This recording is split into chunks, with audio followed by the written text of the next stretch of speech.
Japan. My name is Megan and today we're going to be talking about what to pack for your hospital stay. Now, I've given birth one time in Japan at a smaller hospital, and for my second time I'm going to be giving birth at a bigger hospital. So I've got two different packing lists to compare and contrast. So just keep in mind that this video is going to be based largely around my own experiences as well as the experiences of a couple of friends and what they have needed for their hospital stays during their pregnancies in Japan. So first up, we're going to talk about what the hospital typically supplies. So for mom, typically you'll receive some sort of bunben or maternity set, which basically includes things like postpartum pads, nipple creams, or nipple oils, and just anything you'll need during your labor. Some hospitals will also include the front opening underwear, which I will talk about later. Some hospitals will provide pajamas for you so you don't have to bring your own. Some hospitals will also provide cutlery, your cups, tissues, anything you may need while you're in the hospital. They may also include that. However, not every hospital does. Some hospitals require that you bring your own cutlery or your own cups, your own tissue box. So just make sure you check the list that your hospital provides you with.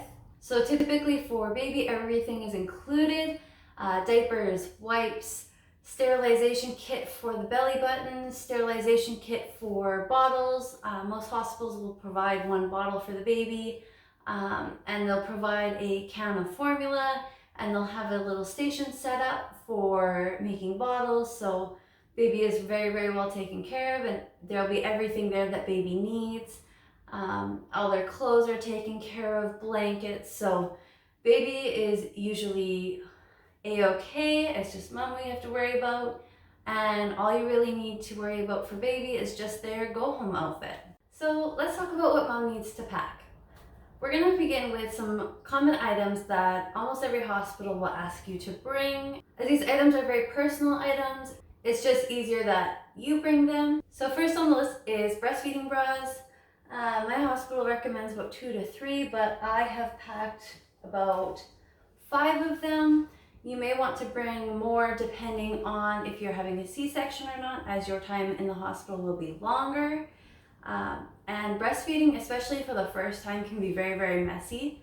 So you'll want to make sure that you have a few backups, especially if you have no access to a laundry machine or family that can take them and wash them for you. The second item I have packed that your hospital will ask you to bring is underwear for your stay. Most hospitals will ask you to bring at least a couple pairs of front opening underwear. This underwear is really good for when you're in labor and shortly after when the doctor's checking to make sure everything has gone okay.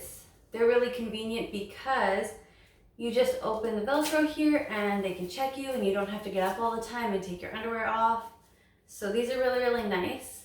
And then for the rest of my underwear it's just regular pregnancy underwear.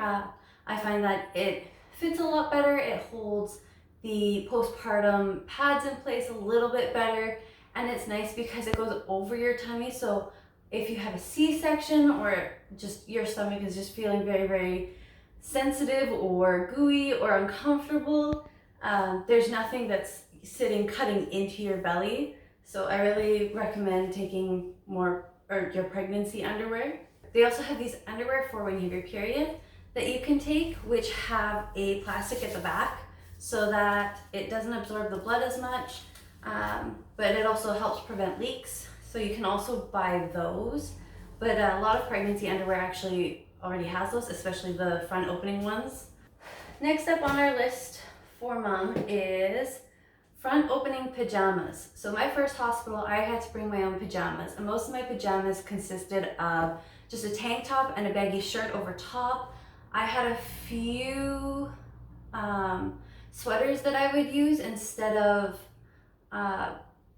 traditional pajamas, mostly because I didn't want to go out and buy a bunch of front opening pajamas if that's not what I like to wear. But I do recommend or encourage buying a like a little house coat type thing. So if it's a summer, nice light one, winter, a little bit warmer, so that if you're breastfeeding or if you're going to see the doctor as well, you can just usually wear a tank top underneath, and then it's a lot easier to get things out for baby, and it's also a lot easier to cover up. A lot of hospitals don't provide pajamas, so just keep that in mind. And then some hospitals that do provide pajamas, their pajamas don't always fit bigger bodies. So if you're really, really tall or if you're a bit bigger, ask the midwives and ask if you can see the pajamas before you are admitted to make sure that you will fit their pajamas. So if not, just bring your own. A lot of people too also bring their own pajamas here because they feel more comfortable in them. For mom, they'll also ask that you bring your own slippers or indoor shoes. My first hospital was a smaller hospital, so I had to bring just regular slide-on slippers. My second hospital, however, has requested that I bring indoor shoes, very, very heavily hinting at them being Crocs. So that's what I will pack. So something that my hospital didn't necessarily request, they did have a note saying you could bring it if you have it, but you don't need it, is a belly band or a hip band for after baby comes out. And they basically, there's a few different varieties, but this is a very soft one. It just goes around your belly after you have baby. This one was given to me by my first hospital specifically because I did have a C-section, but you can use it for regular pregnancy as well because it will help keep everything kind of from feeling like it's falling out. So I really, really liked it. You can find them at the baby stores. They usually have a delivery pregnant woman section that you can find these in, along with all of the underwear and maternity bras. So apart from basically your clothing, other hospitals may ask you to bring your own cups, cutlery, tissue boxes, and just anything that basically you would need to survive.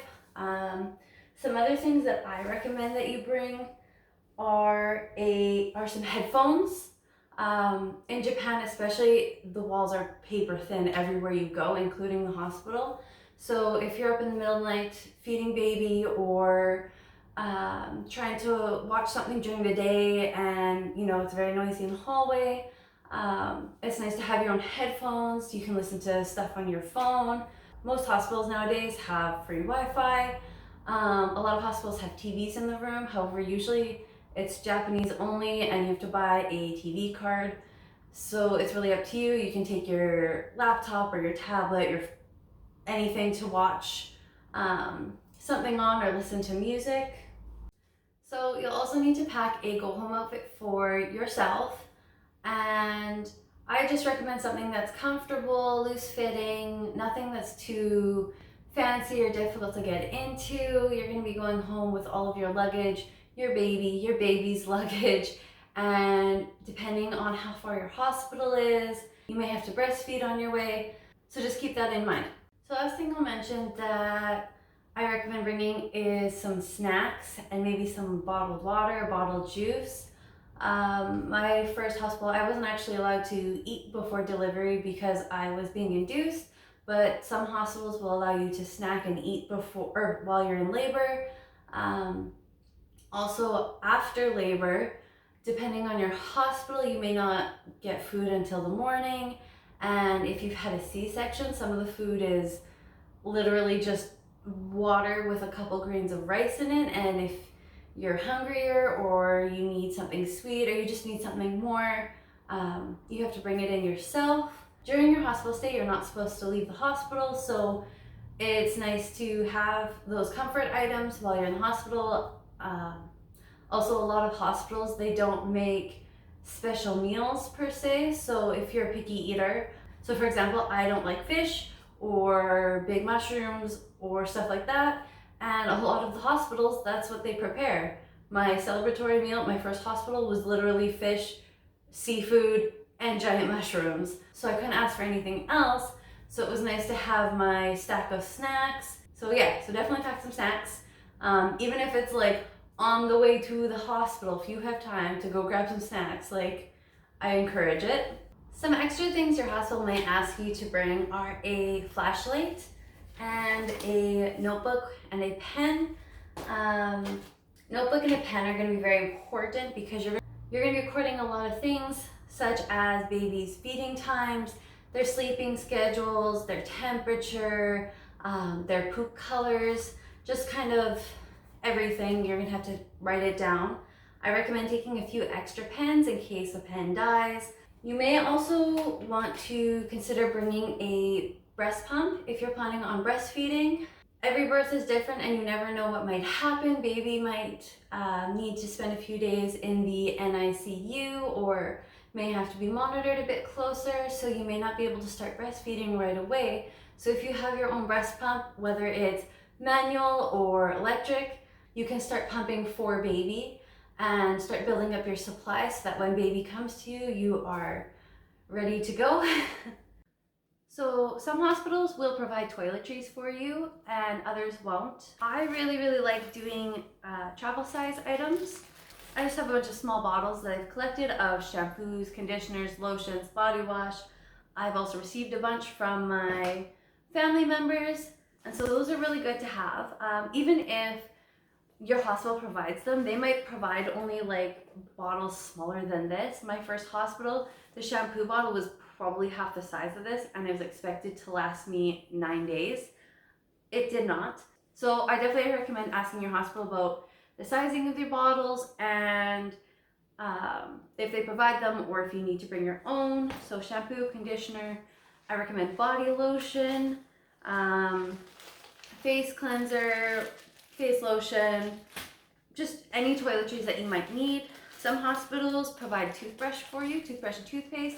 I'm bringing an extra one just in case. I have a razor, some hand lotion. I do recommend having hand lotion. Your hands get really dry, and especially in our current climate with coronavirus, you're gonna be washing your hands a lot, especially in the hospital and with a newborn, so bring lotion. Some other toiletry things that you should bring are ponytails. I really like these ones because they shrink back to regular size if you throw them in hot water. You can put them on your wrists and they're not gonna cut the circulation off on your wrists. And they don't kink your hair as much as regular ponytails do. So I really like these. I recommend like maybe 2 or 3, especially if you are prone to losing them like I am. I also recommend packing your own comb or brush. I like the smaller sizes because you can just, again, throw them in your bag. I also recommend taking lip balm. So the hospital air gets really dry because it's always circulated, and during labor you tend to like lick your lips a lot. I also recommending packing a pair of these little baby nail scissors. So these ones are twofold because one, you can use them on baby because some babies are born with crazy long fingernails and like to scratch themselves and you. And you can also use them on yourself. You can use them if you need to cut things open, like the sanitizer packs for your baby sanitizing station. So I recommend taking those scissors, and they have a nice little cap and they just fit in your bag and it's really easy to use. So that's all I have for toiletries. Now, packing for baby is a lot easier. Most hospitals provide absolutely everything for baby. So really all you have to worry about is the go home outfit. So my daughter is going to be born in the middle of August. It is very hot. Typically there are festivals going on, but this year because of coronavirus, we don't get to go to any of the festivals, but I bought her a cute little festival outfit, and her older sister will have a matching one so that they can match when they first meet. The only other things that I can think of to pack are some gauze handkerchiefs, which are just small little cloths like this, basically spit up rags. You can find them again at the baby store. Usually they're in the newborn section. My hospital recommended to bring like 2 or 3. However, I've had a baby before and I've used about 2 or 3 in an hour. So I definitely recommend bringing more. You can also hand wash these in the sink and let them dry. They dry really quickly. So there's also that option if you don't want to take as many, but I have about like 15 packed, so I wanted to be prepared. So my hospital this time also requested that I bring a couple of towels for immediately after birth. They said that they could be, or that they said that they should be a bit older.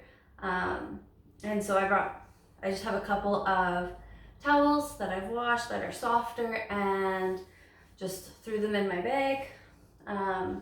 You can also take, so my hospital didn't request this, but I took the liberty of packing them myself, are some muslin blankets. These are really good for a couple of reasons. One is they're really good for breastfeeding. You can use it as a cape if you're uncomfortable with just, letting it all out there. You can use it as a cape. You can practice swaddling your baby. The midwives and the nurses will be coming in and out of your room all the time. So you can ask them for advice and guidance on swaddling your baby. And you can also use them to clean up spit messes because they're gonna happen. Again, they're also very easy to clean. You just throw them in the sink. They dry really, really fast. And that's about it. That's all I've packed. So last up, we're going to talk about the paperwork that you're going to need to bring with you to the hospital when you go to give birth. The most important thing you need is your mother-child handbook. So this is the English version that I mentioned in an older video from 2 years ago, so it's a bit old, and it's a lot bigger than the standard Japanese version. You will need your health insurance card, very, very important to have. And you are going to need your reception card or appointment card, hospital, like specific hospital card. You're going to need that so they can pull your files right away. The last thing you're going to need is the hospital information book that they would have given you. So whenever you paid your deposit or made your reservation at the hospital, you will receive a book of information. And so a lot of the information is for before birth. So basically explaining like the process of pregnancy, things you need to bring, what to do in an emergency, what to look for, what is an emergency. But the second half of the book is generally very, very important to your time in the hospital, the newborn phase. So the second half is very important because it contains information for when you're in the hospital and then shortly after. It will usually have a schedule of what each day is going to look like. So doctor's appointments, what's mom doing, what's baby doing, what to look forward to. Some hospitals provide massages, some hospitals provide celebratory meals. So they'll write the dates and times when those are happening. So these are really important to have. They'll also have some exercises that you can do, when you can start exercising, just tips and tricks. They'll also have information about like baby's first poop, what to look for their poops. And then the other important thing is most of these books have a spot for you to put your birth plan. So I definitely recommend writing up a birth plan. A lot of hospitals, like as soon as you go into labor, they will take this book from you until after baby is born, and then they'll give it back to you with all of the dates and times written in, but it also is so that they can have access to your birth plan while you're in labor. I recommend, especially near the end, is keeping your mother-child handbook and your health cards in your purse or a bag you keep on you at all times. And then I recommend keeping your hospital book in your hospital bag. The very, very last thing I'm going to mention is having a go list by your front door of the very last minute things you need to make sure that you have. So things like your phone charger, your phone, if you want to take a camera, just any last minute things that may not be in your bag that are like day-to-day items. I suggest writing a list and making sure you have that pasted by the front door so that either you or your partner or a family member, a friend, or whoever you're with can get that stuff, especially if you're not at home when you need to go to the hospital and you can't get back here. At least someone then can come to the house, collect those last minute things for you and bring them to the hospital right behind you. I also recommend having a list of emergency contacts. Now the hospital should have already asked for this information, But I mean, if you're driving and you're on the way or an ambulance picks you up and you're not responsive, at least you have all of these phone numbers and information in easy access.